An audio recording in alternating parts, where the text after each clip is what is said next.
Hey, what's on, guys? So welcome to episode 2 of my game concepts. So in this playlist, I will be conceptualizing games for well-known and more obscure comic book characters. And I'll be breaking it down in 3 major pieces.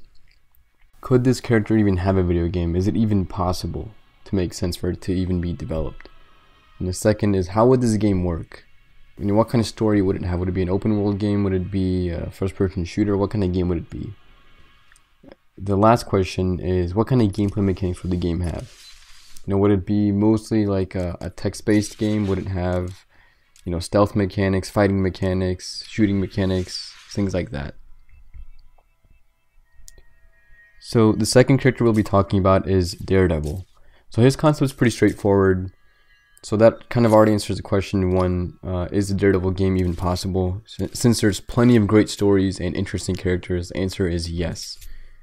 So as for the company that could develop this, I'd like to say Telltale Games, just because they have such an excellent grasp on telling stories and really being able to focus both halves of the characters into one story. Especially if you look at the success of the Batman Telltale series, you'll know what I'm talking about.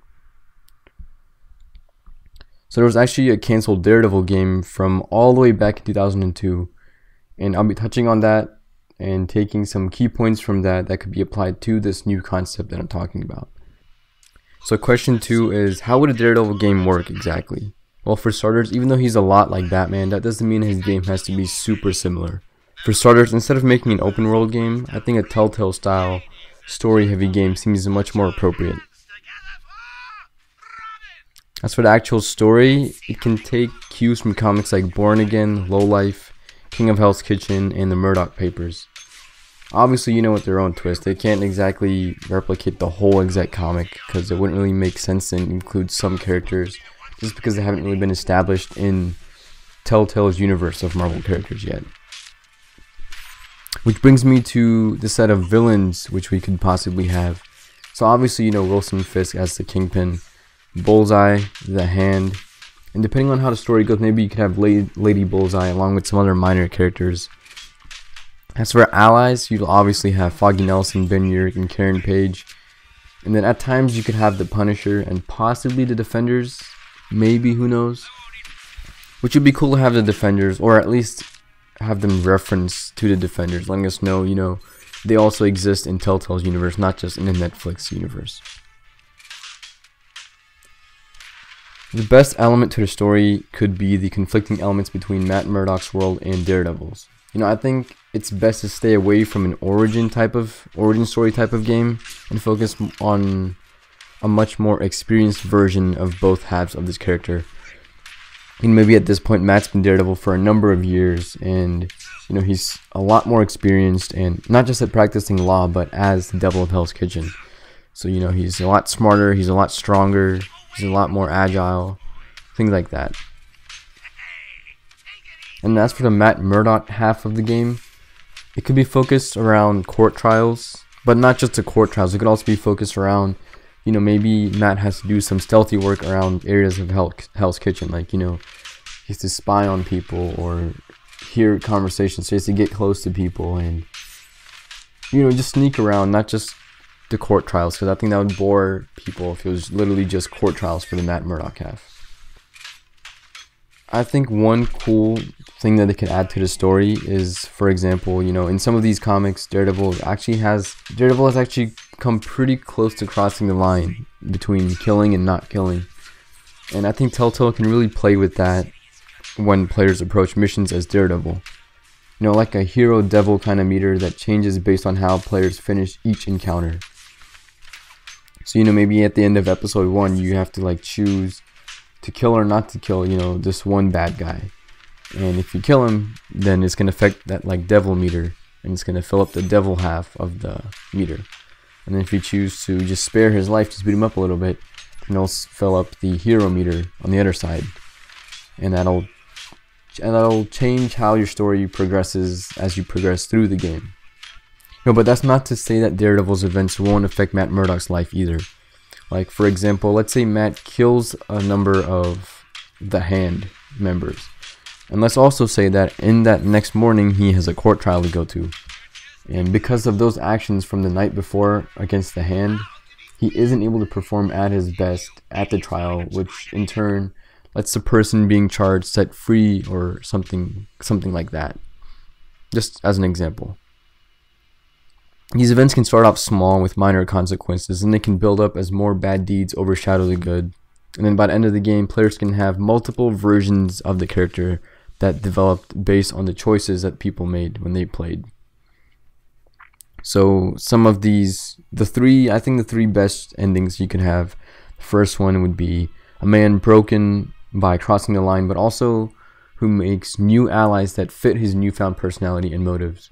So, this version of Daredevil has just literally killed everybody that he's gone up against, and in turn it's caused him to lose the people from before that really supported the whole concept of Daredevil. And now he has allies that really support this newfound personality and motives that he has, where like someone like the Punisher would support him a lot more, or someone like Elektra, or people from the Hand that are kind of sort of allies. I'm just throwing stuff out there, but that could be one of the endings. Now, while the other ending could be the exact opposite, it could have Matthew rise above the words and beliefs of the people that consider Daredevil a vigilante, and they don't look at him as a hero. And then he actually changes their beliefs by the actions he does as Daredevil. People don't have to be scared of him anymore. They don't have to think, what's he going to do next? Is he going to kill somebody? And, all these good deeds. He doesn't kill anybody. He just spares everybody like he does on the TV shows and in the comics. Something like that, and then that'll develop other set of allies. Like, more people will support that version compared to a Punisher-like character. So you'll have your own set of allies with that ending. And then the third ending, which can happen, is, let's say there are certain times where you can choose to kill or not to kill. Or the third option is, you don't do anything. Like, you pick an alternate option, which I can't really think what that would be at this moment. But there's some other alternate option that you can pick. And in turn, those choices lead to alternate consequences, which make Matthew start to question, what he's doing, is it actually worth doing? Is it actually worth being Daredevil? So, by the end of the game, if you chose this ending where you chose all the alternate paths, then by the end of this game, Matt Murdock gives up the Daredevil mantle, and he's just Matt Murdock. He just stops being Daredevil. And then same with that, based on which ending you choose, it'll also affect maybe the final battle of the game. Let's say, the final battle is something like you have to go up against the Kingpin, Bullseye, the Hand, and all these other minor villains that have all just come together to take down Daredevil. And, if you pick the kill everyone ending, then you'll have a set of allies that actually kill people. If you choose the spare everyone ending, then you'll have allies like the Defenders that'll help you out. And if you choose the alternate route, it'll literally just be you alone as Daredevil against all these other bad guys. So I think something like that would really spark the interest of a lot of players to really go back and play the game over and over again. I know I definitely would go back and play it over and over again if those were some kind of options that we got. And the last question is, what kind of gameplay mechanics could be applied? So for starters, the canceled Daredevil game had some pretty cool mechanics that they talked about. One of them was the ability to detect heartbeats, and enemy fear levels. These are some of the powers that Daredevil actually has. So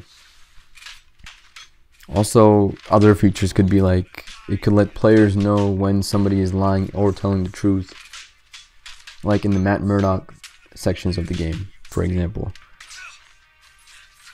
Not only that, he should be able to identify people with the heartbeat. So these were some of the features that they listed in the 2002 Daredevil game. And then as for the next few mechanics, I'm going to be focusing more on the combat half. So the combat half could be a mix between close quarter, mid-range, and long-range combat, with the use of all the different martial arts skills he has, plus the Billy Club. And then I think it'd be cool how you can choose to take down enemies with different icons and buttons that appear on the screen when players start a combat sequence. And as an added feature to that, I think what you could do is to really affect the choices that play out when players enter these combat sequences. You could have, like when quick time events happen, you know, you could have 2 different buttons that show up. You know, maybe it's like a E key, and then there's like a slash, and there's like a Q key. So the E key would be like, you know, this is a kind of attack that's gonna incapacitate the person. It's not gonna kill them or wound them severely. And then you have the other one, which is you straight up just kill them, or you just severely injure them and then you kill them later on. Based on which keys you press in the quick time event, that'll also impact the choices later on and affect the devil hero meter as you progress through the game. I think some little features like that would really force the player to really choose. You know, it's not about just hitting the button as quick as you can. It's really about choosing which button should I press within this given time limit, which will give me the best ending that I want. Something like that. I think that'd be a really cool feature to have. The next mechanic, which was also in the 2002 game, is shadow vision. So that's basically like a black and white silhouette version of the environment, which also gave players faster movement and faster dodging abilities.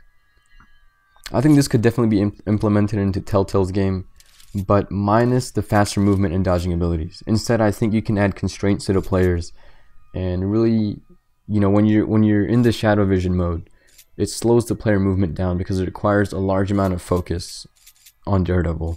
So you won't be able to like start fighting people. Like, it's similar to like Batman's detective mode, how you can't do everything in detective mode. Like if you take a hit and then your detective mode just goes away. So something like that, you know, maybe with Daredevil, if he starts to run when he's in shadow vision, the shadow vision just disappears, and then when he starts walking or crawling again, you can activate it again. Something like that.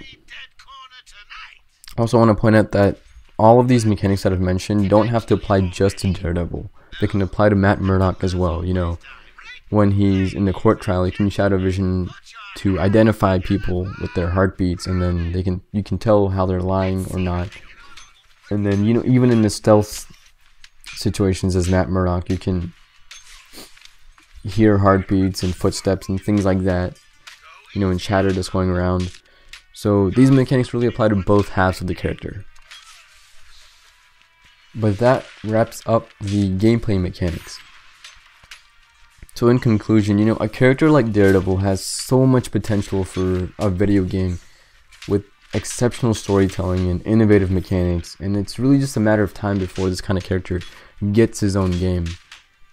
You know, there's so many great stories to tell. You know, Born Again, End of Days, King of Hell's Kitchen, Low Life, all of these are amazing comics, and they really show you, you know, what it's like for Matt Murdock and Daredevil's worlds to collide. You know, what happens when these two worlds mix together and all hell breaks loose.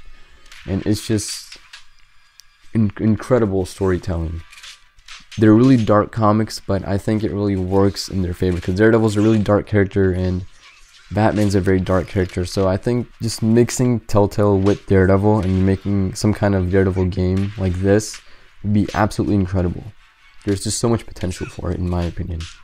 But overall, that's my concept for a Daredevil game from Telltale Games. Let me know what you guys think in the comments down below. Is this the kind of game that you would actually play if it was actually ever made and released? You know, or are you just like, man, this sounds like shit, I don't know if I'd play it. Let me know in the comments down below. And always remember to like this video. It means a lot to me. You know, I put a lot of effort into these specific concept videos. You can probably tell too by my video editing. So it really means a lot to me if you just hit that like button. And if you're new and you enjoyed this video, remember to hit that subscribe button to see more content like this. I'll see you guys next time.